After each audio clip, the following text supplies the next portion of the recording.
Hello दोस्तों, सभी जन 0.1 में आपका स्वागत है और आज मैं आपको बताने जा रहा हूँ 1857 के विद्रोह के बारे में।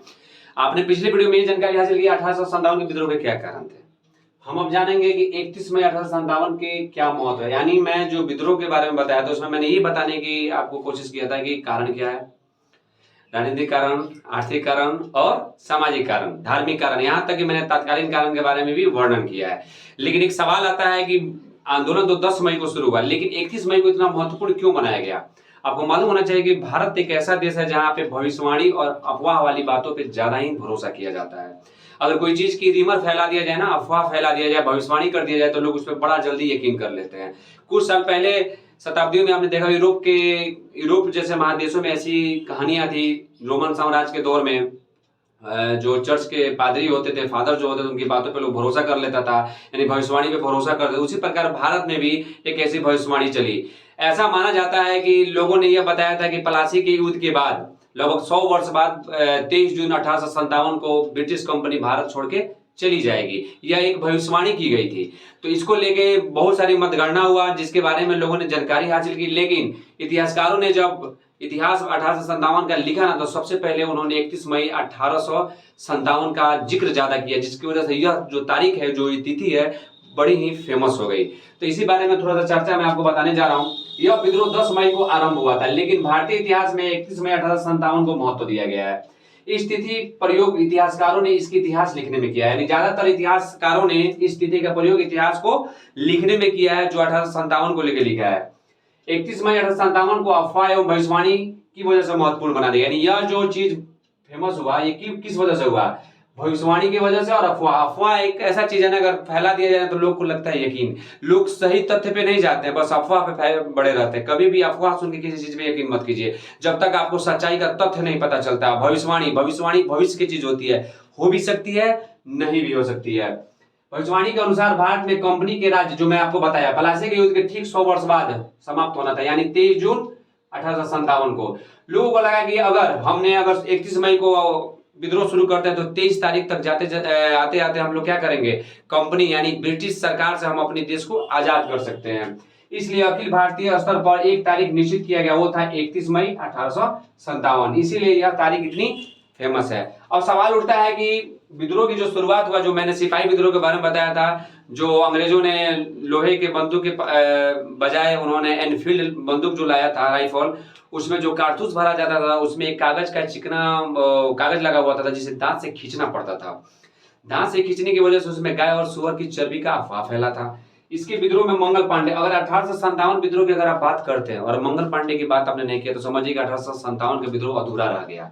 यानी अगर 1857 की जिक्र होती है तो इस शख्स के बारे में हम जानकारी हासिल करेंगे। यह शख्स का ही देन है। इस शख्स ने पहला ऐसा कदम उठाया। कहा होता है ना कि माचिस की एक तिल्ली आग लगाने के लिए काफी है, बस हवाओं ने उसका साथ दे दिया। तो उसी प्रकार विद्रोह और क्रांति के लिए 100 आदमी की जरूरत नहीं पड़ती। अगर एक आदमी की बातों में उस तरह से विश्वास, उस तरह से कर्मठता हो तो आग लग सकती है। तो मंगल पांडे ने इस दबी हुई बारूद में चिंगारी बनकर आग लगाया और यह आग इतनी प्रज्वलित हो गई कि पूरे भारत में एक क्रांति की लहर दौड़ गई। इसी के बारे में हम जिक्र करेंगे। 23 जनवरी 1857 को कलकत्ता के पास दमदम में सेना ने खुली रूप से चर्बी वाले कारतूस का विद्रोह किया। यानी सेना ने पहली दफा कब विद्रोह शुरू किया, 23 जनवरी 1857 को किया। और करने वाला व्यक्ति कौन थे, तो मंगल पांडे। इन्होंने अपने साथियों के साथ इस विद्रोह को शुरुआत की। इन्होंने इसका विद्रोह इसलिए किया क्योंकि उसमें गाय और सुअर की चर्बी लगी हुई थी, और गाय हिंदू धर्म के लिए अपवित्र माना जाता है और सुअर मुसलमान धर्म के लिए पवित्र, यानी इस्लाम धर्म के लिए पवित्र माना जाता है। इसमें सबसे पहले 29 मार्च 1857 को स्वाभिमानी सैनिक मंगल पांडे ने, स्वाभिमानी का मतलब होता है कि स्वाभिमान, यानी अपने सेल्फ रिस्पेक्ट के लिए इन्होंने यह विद्रोह का आगाज किया। और उन्होंने मेजर ह्यूसन को गोली उड़ा दी। यानी ह्यूसन रोकने के प्रयास किया लेकिन उन्होंने उसे गोली से उड़ा दिया। गोली से उड़ा देने के बाद हडसन जो था वह इस पे कार्रवाई करना शुरू किया और उसी समय मंगल पांडे भागे। लेकिन मंगल पांडे पकड़े जाते हैं और उनका कोर्ट मार्शल किया जाता है और उन्हें फांसी चढ़ा दिया जाता है। यानी 8 अप्रैल 1857 को पहली फांसी, देखा जाए क्रांति के दौर के अनुसार, पहली फांसी किसको मिला, मंगल पांडे को मिला। कब मिला, 8 अप्रैल 1857 को मिला। यानी आपको यह पहला एक सवाल आता है कि 1800 यानी क्रांति की शुरुआत में सबसे पहला फांसी किसे मिला? तो मंगल पांडे को मिला। कब मिला? तो 8 अप्रैल 1857 को। क्यों मिला? तो मैं अभी बताया, क्योंकि इन्होंने कारतूस वाले, जो चर्बी वाले कारतूस का जो जिक्र हुआ था, उसका उन्होंने विद्रोह किया था और विरोध करके उन्होंने क्या कहा था कि मैं इस कारतूस का इस्तेमाल नहीं करूंगा क्योंकि हमारी धार्मिक भावनाओं को ठेस पहुंचाता है। और इस तरह से क्रांति की चिंगारी बढ़ते बढ़ते मेरठ तक आई। मेरठ की कहानी में आपको यह जानकारी मिलेगी 9 मई 1857 को 87 यानी 9 मई 1857 को, माफ कीजिएगा 85 जो साथी थे उन्होंने एक साथ मिलकर चर्बी वाले कारतूस का विद्रोह किया। यानी अभी आपने कलकत्ता की कहानी पढ़ी जहां पे मंगल पांडे ने विद्रोह किया। इस चिंगारी ने इस कदर अपने विद्रोह को फैला दिया कि मेरठ में जाकर 9 मई 1857 को यह विद्रोह अपना एक स्वरूप तैयार किया, जिसमें 85 साथियों से मिलकर इन्होंने क्या किया? चर्बी वाले कारतूस का विरोध किया, जिसकी वजह से वहां के जो कर्नल था उन्होंने क्या किया? इन 85 साथियों को गिरफ्तार कर जेल भेज दिया। कुछ भारतीय सैनिक जब बाजार में शाम को टहलने आए तो वहां की कुछ औरतों ने चूड़ियां निकाल उनकी तरफ फेंकते हुए बोला कि तुम लोग पे लानत है कि फिरंगी जो हैं वो हमारे साथियों को कैद कर दिए, हमारे भारतीय सैनिकों को कैद कर दिए और तुम यहाँ घूम रहे हो, एंजॉय कर रहे हो। इस बातों को सुनने के बाद इनके आत्मसम्मान को ठेस पहुंचती है और यह लोग 10 मई का जो तारीख निर्धारित किया गया था विद्रोह का, उसका इंतजार न करते हुए 9 मई को इन्होंने रात को एक छावनी में अपना एक सभा किया और 11वीं और 12वीं देसी पलटन, यहां ध्यान दीजिएगा, यानी 10 मई को क्रांति शुरू होने वाली थी, इसका आगाज होने वाला था, लेकिन 9 मई को यह घटना घटती है जो मैंने आपको बताया। जो 85 साथियों ने क्या किया था? चर्बी वाले कारतूस का विद्रोह किया था। लेकिन ठीक 10 मई के इंतजार न कर 9 मई को 11वीं और 12वीं देसी पलटन ने बगावत का ऐलान कर दिया और हर जगह फिरंगियों मारो का नारा लगाते हुए पूरे मेरठ पे अधिकार कर लिया। यानी पूरे मेरठ से फिरंगी यानी अंग्रेजों को खदेड़ डाला और जब मेरठ पे अधिकार कर लिया तो वह दिल्ली की तरफ बढ़े। यानी क्रांति कलकत्ता से मेरठ आई थी, मेरठ से कहां पहुंची? दिल्ली पहुंची। विद्रोही मेरठ पर कब्जा कर दिल्ली चलो के नारे लगाए। दिल्ली चलो के नारे क्योंकि दिल्ली का बादशाह जो था वो कौन थे? बहादुर शाह जफर थे, जो मुगल साम्राज्य के अंतिम बादशाह थे। दिल्ली के 54वीं पलटन ने भी इनका साथ दिया। यानी 11वीं 12वीं पलटन ने जिस तरह पूरे मेरठ को जीत लिया, उसके बाद वो कहां चले? दिल्ली चलो के नारा लगाए। दिल्ली चलो के नारा लगाते वक्त 54वीं पलटन जो दिल्ली की जो सेना थी उन्होंने क्या किया? इन विद्रोहियों के साथ खड़ा होकर विद्रोह को और आगे बढ़ा और ये लोग लाल किला जो दिल्ली में है वहां प्रवेश कर बहादुर शाह जफर की जय की नारे लगाए और बहादुर शाह जफर से अनुरोध किया कि रिक्वेस्ट किया कि आप इस क्रांति का नेतृत्व कीजिए। और बहादुर शाह जफर उस समय 83 वर्ष के थे, थोड़ा सा हिचकिचाए, लेकिन उन्होंने इस बात को स्वीकार किया। और जब यह बात बहादुर शाह जफर ने स्वीकार किया तो पूरे भारत में क्रांति की एक लहर दौड़ गई।